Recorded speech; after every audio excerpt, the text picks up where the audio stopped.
பிள்ளைகளுக்கு சௌகரியமான ஒரு வாழ்க்கை அமைச்சு கொடுக்கிறதுக்கு பேர் வாழ்க்கை இல்லை. நாம எல்லாம் நினைக்கிறோம் நம்முடைய கடமை எது நினைக்கிறது கிடையாது. உங்கள் கடமை உங்கள் பிள்ளை சௌகரியம் குறையாமல் வாழ்வதற்கான சொத்தை சேர்ப்பது அல்ல.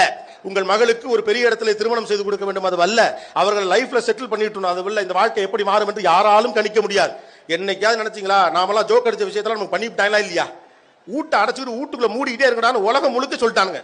உலகத்துல மிகப்பெரிய ஆளு நானுவோ, செவ்வாய் கிரகம் நானுவோ, டொட்டோன் நானுவோ, ஏதோ ஒண்ணு நாங்க ஒரே ஒரு கிருமினா பூரா பேரும் போய் பூட்டிக்கிட்டான். அதுவும் தனித்தனி ரூம்ல வேற.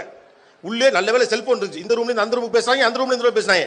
எவனாவது கிளப்பி விட்டு இருந்தா செல்போன் வழியாக பேசினால் கொரோனா பரவுன்னு சொல்லி முடிச்சிருக்கும். அதையும் செஞ்சு விட்டுருக்கலாம், விட்டுட்டாங்க. அப்ப மனிதர்கள் பலசாலி இல்லை என்பதை சில நேரங்களில் இயற்கை நமக்கு அறிவுறுத்தி விட்டு போகிறது. அப்ப நம்ம என்ன நினைக்கிறோம்னா, நான் செத்த பிறகு கூட இப்ப சௌகரியமா இருப்பதற்கான ஒரு வாழ்க்கையை நான் உருவாக்கி தருவதற்கு பெயர் வாழ்க்கை என்று நாம நினைத்துக் கொண்டிருக்கிறோம். அது வல்ல வாழ்க்கை.